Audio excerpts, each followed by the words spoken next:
വിഷ്ണു സഹസ്രനാമം അടുത്ത കുറച്ച് നാമങ്ങൾ നോക്കാം. എല്ലാവർക്കും നമസ്കാരം, എല്ലാവർക്കും സ്വാഗതം. അപ്പോൾ സഹസ്രനാമങ്ങൾ എന്തിനു പാരായണം ചെയ്യുന്നു എന്നൊക്കെ നമ്മുടെ മനസ്സിലൊരു ചോദ്യങ്ങൾ ഇടയ്ക്കിടയ്ക്കെങ്കിലും വരാറുണ്ട്. അപ്പോൾ ഭഗവാൻ ഗീതയിൽ 10ാമത്തെ അധ്യായത്തിൽ പറയുന്നുണ്ട്, യജ്ഞാനാം ജപയജ്ഞോസ്മി എന്ന്.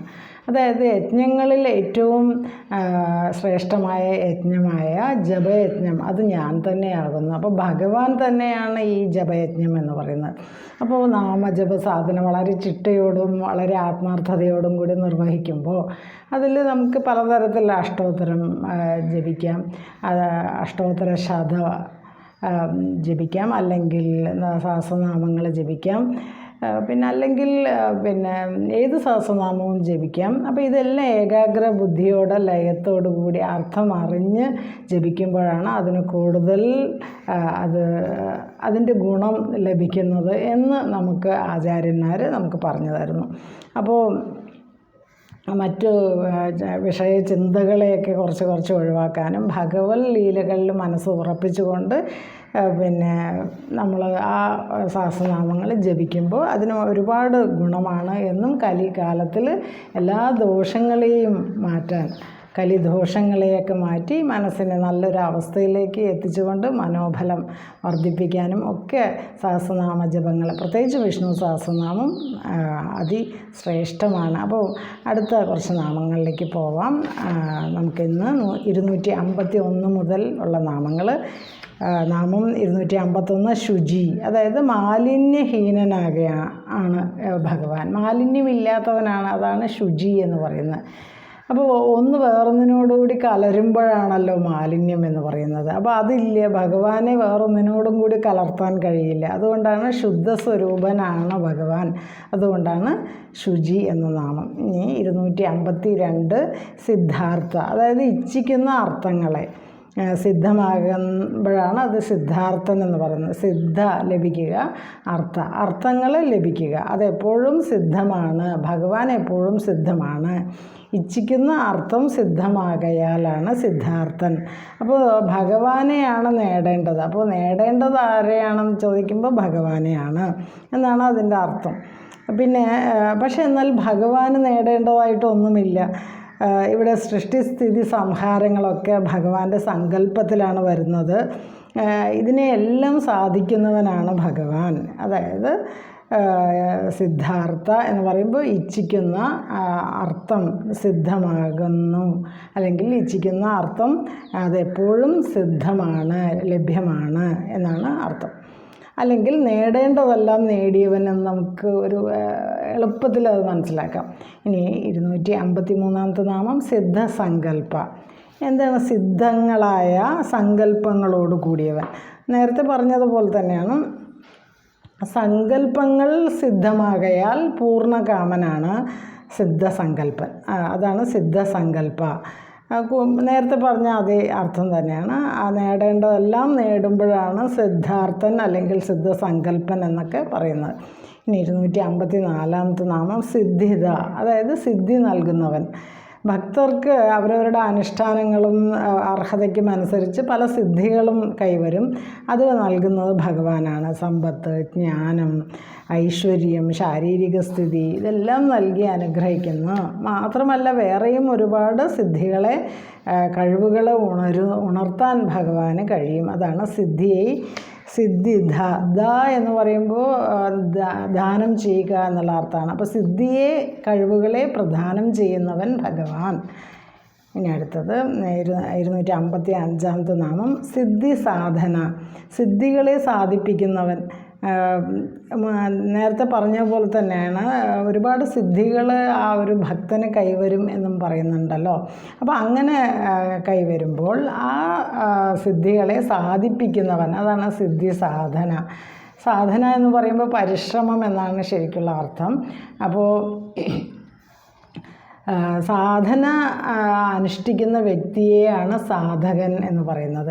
അപ്പോൾ ആരാണോ പരിശീലിക്കുന്ന അയാളാണ് സാധകൻ. ആ പരിശീലനത്തെയാണ് സാധന എന്ന് പറയുന്നത്. ഇപ്പോൾ ഒരു മ്യൂസിക്കൊക്കെ അല്ലെങ്കിൽ സംഗീതമൊക്കെ പരിശീലിക്കുന്നവർ സാധന ചെയ്യുക എന്നൊക്കെ പറയും. അതുപോലെ തന്നെയാണ് ആധ്യാത്മിക സാധനകളുണ്ട്, നാമജപങ്ങളും അതുപോലെ തന്നെ സഹസ്രനാമജപങ്ങളും ധ്യാനവും. ഇതൊക്കെ സാധന ചെയ്യുന്നതാണ്. ആ സാധന ചെയ്യുന്നവനാണ് സാധകൻ.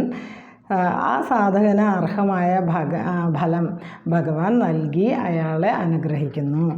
അപ്പോൾ ഒരു ഉപാസനാ മാർഗത്തിൽ ചരിക്കുന്ന, അനുഷ്ഠാനത്തിൽ ചരിക്കുന്ന ഒരു സാധകന് സിദ്ധികൾ കൈവരും എന്ന് നമ്മുടെ ശാസ്ത്രങ്ങൾ പറയുന്നു. അതാണ് അണിമ, മഹിമ, ലഘിമ.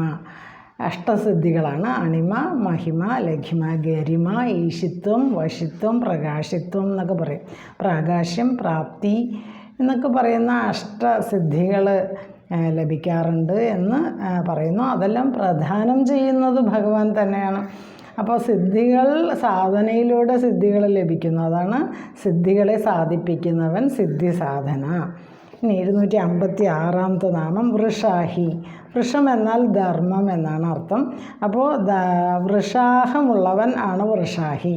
അഹസ് എന്ന് പറഞ്ഞാൽ പ്രകാശമാണ്.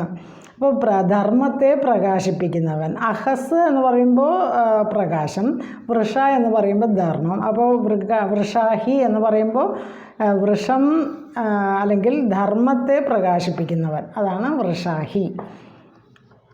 നമ്മൾ സപ്താഹം എന്ന് നമ്മൾ ഭാഗവത സപ്താഹം എന്നൊക്കെ കേൾക്കാറുണ്ടല്ലോ.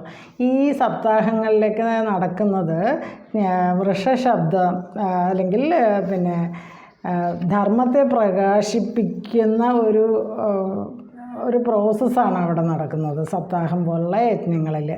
അപ്പോൾ വൃഷശബ്ദം എന്ന് പറയുമ്പോൾ ജ്ഞാനി എന്നോ ശക്തൻ എന്നോ ശ്രേഷ്ഠൻ എന്നോ ഒക്കെ പറയാം, ധർമ്മം എന്നും പറയാം. അപ്പോൾ ലോക നന്മയ്ക്ക് വേണ്ടി ആ ഒരു ജ്ഞാനിയിലെ ജ്ഞാനവും ആ ശക്തനിലെ ശക്തിയും ഭഗവാനാണ് പ്രകാശിപ്പിക്കുന്നത്. അപ്പോൾ ഒരു ജ്ഞാനിയിലെ ജ്ഞാനത്തെ പ്രകാശിപ്പിക്കുന്നു, ശക്തനിലെ ശക്തിയെ പ്രകാശിപ്പിക്കുന്നു, അത് ഭഗവാനാണ്. അപ്പോൾ അതുകൊണ്ടാണ് പിന്നെ വൃഷാഹി എന്ന് പറഞ്ഞാൽ ധർമ്മത്തെ പ്രകാശിപ്പിക്കുന്നവൻ എന്നുള്ള അർത്ഥം അതിനുള്ളത്.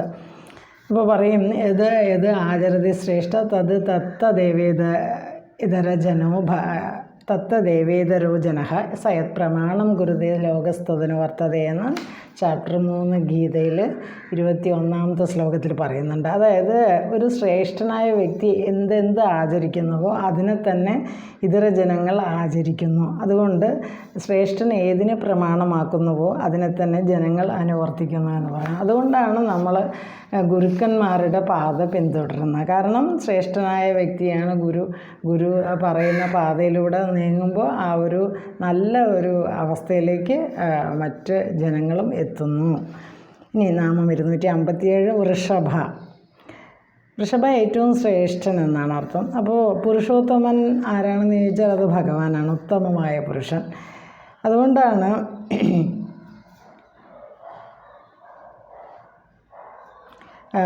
ശങ്കരാചാര്യർ പറയുന്നുണ്ട്, വർഷതി ഏഷ ഭക്തേഭ്യ കാമാനിധി വൃക്ഷഭ എന്ന്.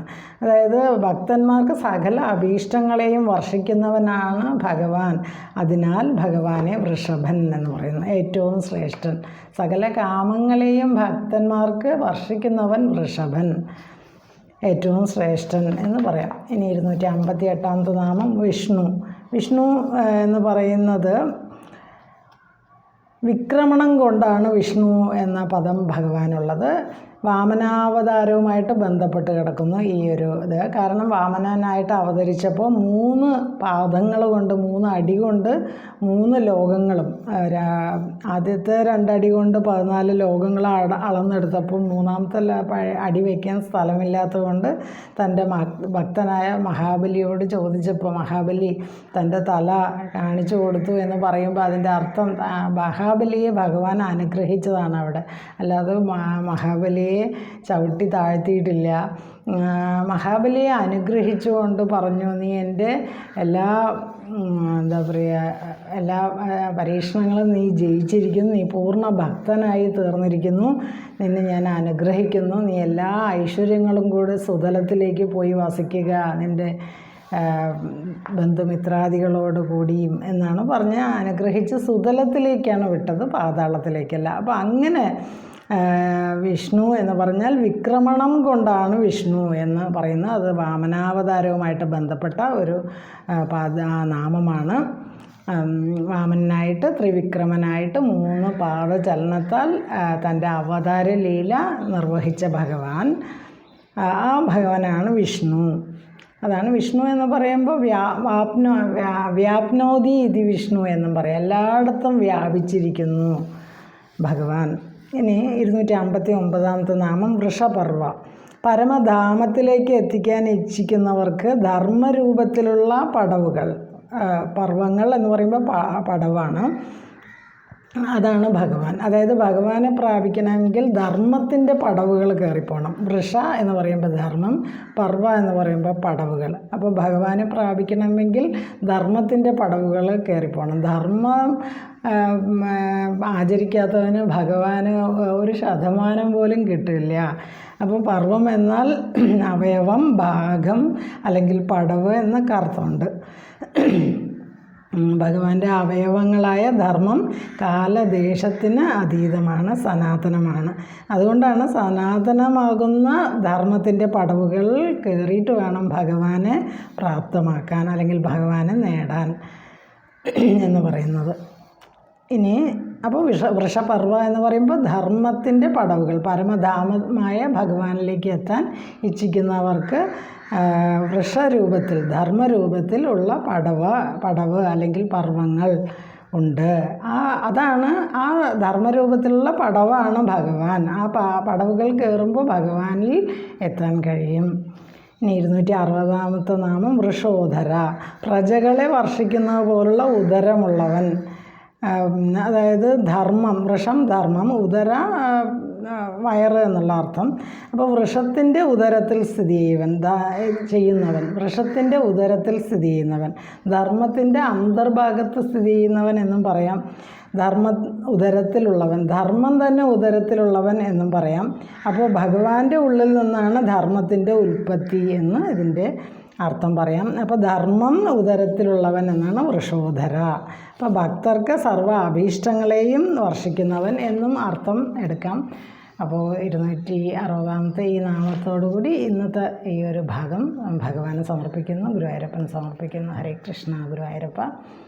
കായേന വാച മനസേന്ദ്രിയർവ ബുദ്ധ്യാത്മനാവ പ്രകൃതി സ്വഭാവാത് കരോമി യദ്യത് സകലം പരസ്മൈ നാരായണായേതി സമർപ്പയാമി. ഓം തത്സത്. ഹരേ കൃഷ്ണ.